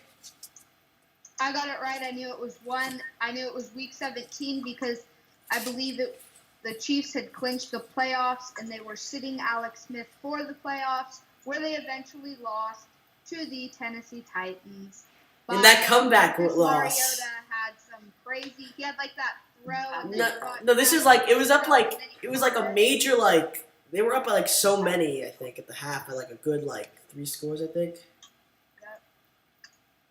And that was the game. The That was first game of Patrick Mahomes' dynasty. Yep. So very nice. Rishi. I remember watching a TPS video about like the real reason why Patrick wasn't a first overall pick like a couple months ago. I think they made a video about that, and it said that I'm pretty sure it said that like after that like they're saying like what he achieved. I'm pretty sure that it said that he started like the last game of the regular season, and I don't think I remember him starting any other games besides that. So I said 1. Nice, very good. And Cameron. Yeah, this was probably one of the easiest ones so far. I said 1. Nice, very good. And yes, it was in Week 17 versus the Broncos. Yeah. When we eventually did lose to the Tennessee Titans then. But let's go to the YouTube side of things here and check out the scoreboard and see how that one does. Check out, actually, hold on. Let me just really quickly just crop this down and make sure you guys can see all the choices. There we go. Let's go to the YouTube scoreboard. Vaca confirmed remains in first. Mihir Kumar in second. Norcam in third. White's in fourth. Wow, I didn't realize he was in here. And Mystic in fifth. Let's go to number 8. Question number 8. More than halfway through. Here we go. Question number 8. Who caught the most touchdown passes in 2017? Was it Larry Fitzgerald, Blue DeAndre Hopkins, Yellow Julio Jones, or D. Jarvis Landry? Caught most touchdown passes caught by who in 2017? Red, Larry Fitzgerald, B. DeAndre Hopkins, Yellow Julio Jones, and D. Jarvis Landry. Isn't this one related to No. we had before? Ooh. None of you guys got this one. Most of you guys thought it was a question that I asked in one of my NordCam trivia is Jarvis Landry. But no, it was DeAndre Hopkins who caught the most touchdown passes in 2017. But did our panel know this one? Jose, what'd you get? I remember 2017 as everybody was proclaiming the year of Deshaun Watson. And, I mean, he had like 27 touchdown passes through 8 weeks until he tore his ACL against the game against the Seahawks. And when you know your rookie quarterback has thrown 20-plus touchdowns in the first half of the season, you know that DeAndre Hopkins has to be a huge part of it. Yeah. The blue, DeAndre Hopkins. So Very good. not a hard one for me. Nick, I'm assuming you probably got this one. I think Yeah. I'm assuming. All right. I did because I was looking up when DeAndre Hopkins got traded to the Cardinals. I looked up his stats, and on there it showed that he led the league in touchdowns in that year. So yeah, Okay. So you get up your score up to 8, and Rishi, what's your I eliminated Jarvis Landry just because I made the trivia for Northam. League in receptions. Yes. That was trivia, and so I basically eliminated him because touchdown receptions are different things. So probably using him.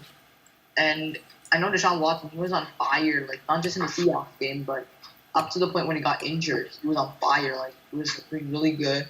I'm pretty sure he even broke a record in that Seahawks game for most rushing yards in a game by a rookie. I'm pretty sure, like most passing yards, like and rushing yards, I think in a game. I think I'm pretty sure he broke a record that day against Seahawks. And once again, I used the same logic as Jose did. Like DeAndre Hopkins, he was on the Texans in 2017. He must have been a really big part of Deshaun Watson being really good up to the point when he got injured. And Yeah. All right. So you put DeAndre Hopkins just to confirm? Yep. Yes. All right. Good. And Cameron, did you? I eliminated Julio Jones right away because I know he only had like 3 touchdowns that year, and then I eliminated Jarvis Landry because I knew he led the league in receptions, not receiving touchdowns. Larry Fitzgerald was just old, so I went with DeAndre Hopkins. 1 second. Okay. I got your answer. Just give me 1 second. My phone is ringing here. There we go. All right. So you did put DeAndre Hopkins. Yep. Again. So as score stands, Rishi and Nick still tied with 8 apiece. Cameron with 6, and Jose with 4. So But do remember, we do have some double questions, point questions coming up here. So that's what we have coming up. But let's head to the YouTube side of things and see how it shakes out here. Yes, I have 5. Oh, you had 5? Oh, my bad. Yeah, you did. I had 5 down there. I just read it with 4. That was my bad. Anyway, Mackie confirmed remains in first. Mihir Kumar in second. Nor Cam in third. White Rules in fourth. And Mystics in fifth. Let's go to question number 9. Here we go. Question number 9. Who is the only player to win the NFL Comeback of the Year award twice? Red Chad Pennington, blue Michael Vick, yellow Carson Palmer, or green, not D, Doug Flutie. Only player to win the NFL Comeback of the Year award twice. Red Chad Pennington, blue Michael Vick, yellow Carson Palmer, or green Doug Flutie. You got 5 seconds now. Ooh, mixed reviews here. We have mixed reviews between Michael Vick and Carson Palmer, but it was Jets quarterback Chad Pennington, the only quarterback to win the Comeback of the Year award twice. So I was shocked also to learn this one too. I thought this one was going to trip you guys up, but did you? Let's head over here to the panel and see what happened. Jose, what'd you get? Oh, this one was an extremely tough one. But just like you, SportsNerd, I had a book of facts, and this was actually in one of them. It was stumbled upon it a couple weeks ago, and I remembered that Chad Pennington was, one of the only few people to actually win an award twice in a row. I know had I not known that, I would have gone with Carson Palmer, but I went with Chad Pennington here and got it right. Just to go quickly, because that could worry. Yep, all right. Yeah, let's just go bang bang here because we got Ori has to run here a little bit. Nick, what'd you get? Got it right. Playing a video where talking about why Will Disley's going to win Comeback Player of the Year. Researched who all the Comeback Player of the Year awards were, and I saw him twice, so I knew it. All right. Let's go very rapid fire here because we do have our first place guy here who has to leave very soon. Rishi, what'd you get? I probably used a trick question, so I didn't eliminate Carson Palmer because Carson Palmer, he did pretty decent with the Bengals. He did pretty decent with the Cardinals, but I'm still didn't think it would be him because I'm pretty sure there are people like Keenan Allen who won. I'm pretty sure he won in 2017. So probably wasn't Carson Palmer. Probably wasn't Michael Vick either. He was pretty consistent in his career. So around between Chad Pennington and or the other guy was, but I said Chad Pennington. Very nice. All right. Cameron, quick, what was your answer? Just very quick. Just very quick here. It was also Chad Pennington. Yep, all right. I was doing research on the award a couple months ago. All right. So, Jose Nick and Rishi still tied with 9, Cameron with 7, and Jose with 6. I guess I'm thinking of a tiebreaker maybe. But let's go very quickly to the scoreboard, and here we go. Still, fact confirmed in first, and no other changes below. Here we go. Question number 10, double points. Here we go. Question number 10, double points. Which team has had the best winning percentage in the NFL since the 1970 merger with the AFL? Through 2017, this was. Red, the Cowboys. Blue, the Broncos. Yellow, the Patriots. Green, the Steelers. Best winning percentage in the NFL since the 1970 merger with the AFL. Through 2017. Red, Cowboys. Blue, Broncos. Yellow, Patriots. And Steelers in green. What'd you guys get? You guys got 5 seconds. Ooh. A lot of you guys did think it was the Patriots, but it was the Pittsburgh Steelers with the best winning percentage. I will get to that in a moment here. But let's go to our panel. Nick, we'll go to you first. Just by that face, I can see that you got it wrong here, I think you... Did you? No, I got it right. Oh, you did get it right. All right. Yeah. So, here, I'll go quick. My logic was Patriots, they've been good pretty much. They weren't really good after or before the Tom Brady era. The Steelers, they've always been good. Like, every single decade, it seems like every single decade they've been in at least one Super Bowl. So, yeah. All right. Got it right. Very good. Let's just go quick because Ori has to run like less than 10 minutes. We still got 2 questions to get to. So, Rishi, what was your answer? So I said the Steelers. I knew that Steel Curtain defense, like the 80s. Oh, yeah, They that's won 2 all points. Super Bowls during that time, 1970s, 1980s. They won a couple Super Bowls. They must have won a lot. And even if they didn't win the Super Bowl, they still had to win a lot of games because they were a really good team. And then recently, even like the past decade, they won Super Bowl 43. They obviously won Super Bowl 40 against the Seahawks. So they've been winning recently. Like 2017, they were doing really good. When they had like Antonio Brown, Le'Veon Bell. So I said Steelers. Okay. Jose. Nice one, nice and easy. I'm gonna kind of say the same thing. Steelers. All right. Steelers are the team in the past 50 years. Same logic as Nick. All right. And then, okay. Is that double points? Yeah, that was double points. I already got you guys down. And then Cameron. Yeah, this is pretty easy. All right. So the score is Nick and Rishi tied with 11. Cameron in second with 9. Jose bringing up the rear with 8. So 2 questions left. Let's go to the whoopsies. High scoring panel. Yeah, for sure. But let's go to the scoreboard very quickly. Yep, no changes. Let's go to the last 2 questions. We're going to go by this very quickly. Question number 11. What is a single game punting yards record by one punter? 709 red, blue 751, yellow 812, or green 867? Single game punting yards record by one punter. Red 709, blue 751, yellow 812, or green 867. You got 5 seconds. Wow. Again, none of you guys got this one. It was, in fact, the lowest one on the board. 709 yards was the record. And I'll tell you who did that in a minute. A lot of you guys did go for the larger ones here, but it is, in fact, the lowest one on the board. But really quickly, just say your answers, then we're going to go through this because we got one more question to get to and potentially a tiebreaker. Jose, what'd you get? I went wild, and I know the green, no way.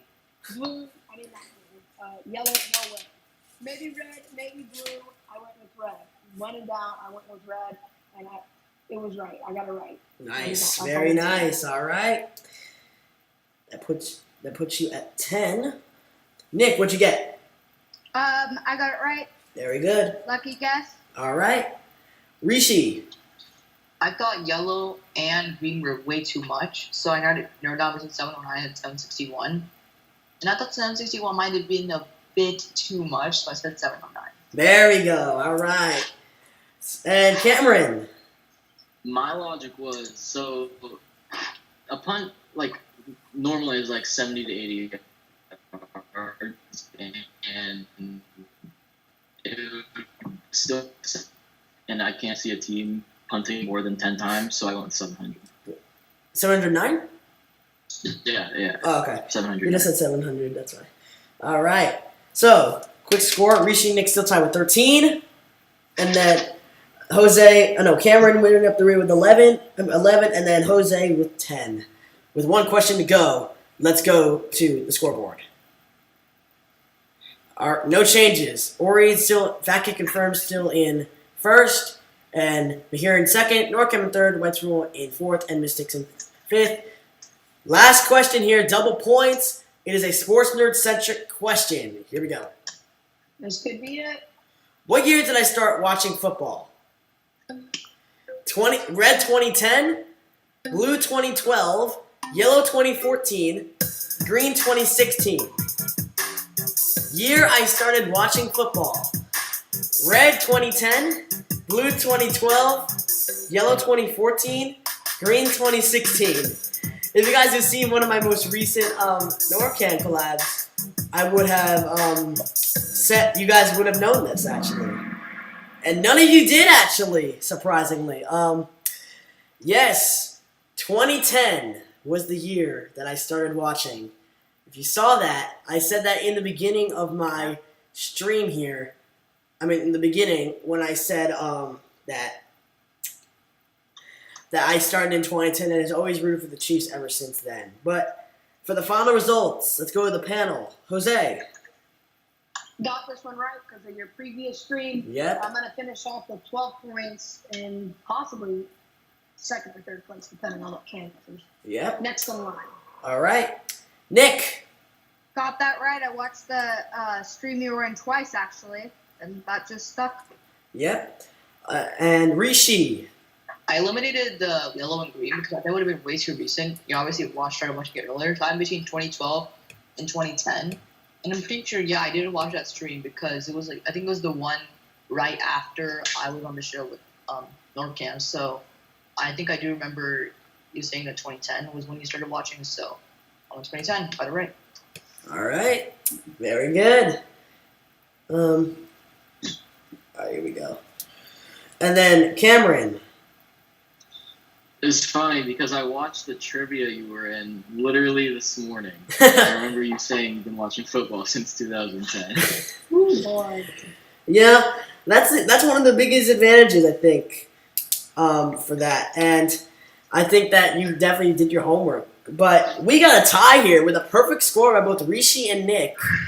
And I got the question already picked out that I know I'm going to want to ask you. And in second was Cameron, and third place was Jose. Actually, really, third was Cameron, fourth was Jose. To make sure we don't have anybody copying answers, you guys are both going to say your answers at the same time, I would say. I think it only be fair. Okay, cool.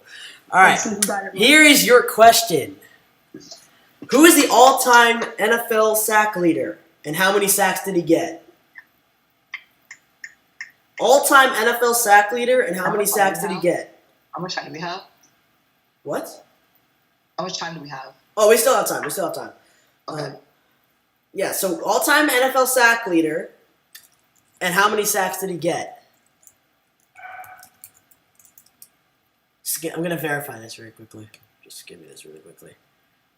Okay, you guys got your answers? Yep. Nick, Yeah. what'd you get? Lawrence Taylor with, I have no idea. I'll just say 200. 200, sure. Rishi. I watch Madden, okay? I watch some Madden videos, and I'm whenever a YouTuber he drafts a really good defensive end or defensive tackle, they do good in the long term soon, they make it into that historical record holder. Mm-hmm. Ruth Smith is up there with 200 sacks, so I'm saying Ruth Smith with 200 sacks. We got a winner. Your winner, Rishi Scott. He is your 100% your winner. He is 100% correct. The all-time NFL sack leader was Bruce Smith with 200 sacks. You nailed it. Yeah, he got the benefit of the doubt here, but you were actually pretty close, Nick. Lawrence Taylor, he was number 14 on the list. Oh. He had 132 and a half sacks. I don't think I know how many sacks he has. He had 132 and a half sacks. Oh. Who is number 2? Reggie White with 198. But so Rishi, you win the game, first ever one. Nick was second off the tiebreaker. Cameron with third, and then of course Jose bringing up the rear in fifth. But we got to find out who our winner is, who I obviously probably already know who it is. Let's just go to the final scoreboard. In third place, with 4 out of 12 38, NordCam. In second place with 5 out of 12, Mihir Kumar. And in first place with 7 out of 12, 5,279 points, Fat Kid Confirmed. Very nice. Congratulations, Fat Kid Confirmed, on a great performance. Take a screenshot of that winning score right there, and then send me an email, lmlforsports@gmail.com, and then we'll figure out how to get you on a future show. So that was a lot of fun, actually. That went a lot, really a lot worse than I would have expected to go, because I didn't know about the delay. But we will get that fixed for next time. I promise you guys that. But before I end off the stream, I want to give you guys a chance to say what your channels are about. So let's start off with Jose. Where can they find you? I'm gonna say again, if you like planes, then my channel is for you. I always get that messed up. It's Sky High Aviation. Make sure you click on the right one. There's a lot of copycats out there. It's the one with the little airplane wing right there. As you can see, if you want to follow me, you go to on Instagram, sky.highaviation. And if you want to follow my personal Instagram account, can't remember what it was, but I'll put it in a super chat. Or All not right. super chat, the chat. Okay. If that's all for me, I'm excited to what's in store next week. We'll be sure to. Oh yeah, We'll be keep sure going. we'll be sure to get the stream under control next week. We'll be troubleshooting and working on it. Yeah, and for I'm sure. SportsNerd will be able to fix this. Mhm. And, Yes. so, yeah. And also, I do need to mention, Yeah. someone here is getting eliminated. Sadly, Jose, you will be eliminated from the panel. Oh, rest in peace. Sadly. Cameron, by 1 point, you edged out him. Jose, you were in last, so sadly, you are What does not that going to be mean? in here. You'll be replaced by Ori next week. So what So happens if I win the next game? then you'll Do you get have back to- on. Then you'll come back on. Then that's just the way it'll be. I know how this works now. Yep, Last exactly. week, But Nick, let's go to you. Yeah, so my channel's, Seattle Sports Talk, link in description. My Instagram is Seattle Football 12. Be sure to go follow me there. And yeah, working on some big stuff for the channel. So yeah, go like and subscribe my latest video. And of course, show some love to SportsNerd because he's. I'm doing everything him, here. Without him, this wouldn't even happen. You wouldn't get extra trivia. I tried just to do this. I didn't know about the sadly the screen delay. Just please forgive me. Anyway, Cameron, let's go to you. Jose one Rivera, second. thanks for the follow. Braden, here. Oh, actually, wait, hold on. Before you say something, I gotta give you guys something. Phoenix has beaten the Sixers. 130 to 117 is the final score. 7-0. Yes, sir. Portland is losing right now, 13 to 10 right now to the Mavs. Still alive. How much of those? Everything is not going well. Yes. The Grizzlies are losing right now too. Yeah. All right. So let's go to Cameron. And then we'll get ready to go. My channel's name is my name, Cameron Hughes.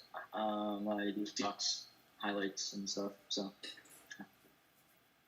All right. And Rishi, last but not least. Yeah, my channel's name is also my name, and I'm trying to post at least twice a week, and I post various stuff like music stuff, educational stuff, sometimes football stuff, and I'm trying to plan out my next couple videos, so see how that goes. All right. So thank you guys again for joining me for my first ever roundtable discussion here. We're going to do this a weekly thing, not next Tuesday because I am sadly going to be on vacation starting this Saturday until next Wednesday. We'll probably do a later show, probably either Thursday is my guess. Hold on. I got some breaking news. Uh-oh. The NFL just informed clubs that prohibition on tryouts has been lifted effective immediately from Tom Pelissero. So that should take the result in a lot of big free agent signings in the nearest coming days. Because if you guys don't know, I think the NFL had you can't try the player out unless you're willing to, unless you're going to sign him or something. So now that's been lifted. So now teams can go try out whoever without having to sign him. So yeah. All right. And last but not least, I just want to thank you guys. Remember to hit that like button, subscribe, ring that bell. Subscribe to everyone else on here. Thank you so much to Jose, Nick, Rishi, and Cameron for being on here. And congrats to Fact You Confirmed for winning the trivia that really took forever. Take a screenshot and send me an email at lmlforsports@gmail.com. And then we'll get you some info on how we're going to get you on the show. Thank you for everyone who was in the trivia, who participated. I greatly appreciate it. And to those of y'all that just stuck around and just watched all the craziness that went down. And we've been on the air live for 1 hour and 55 minutes. Almost 2 hour stream, but I greatly appreciate you guys for being on here. And until next time, my name is the Sports Nerd. Thank you for go off to everyone on there, and of course, Go Dogs. go Chiefs, go Cougs. Go Dogs. All right, and that's it. So.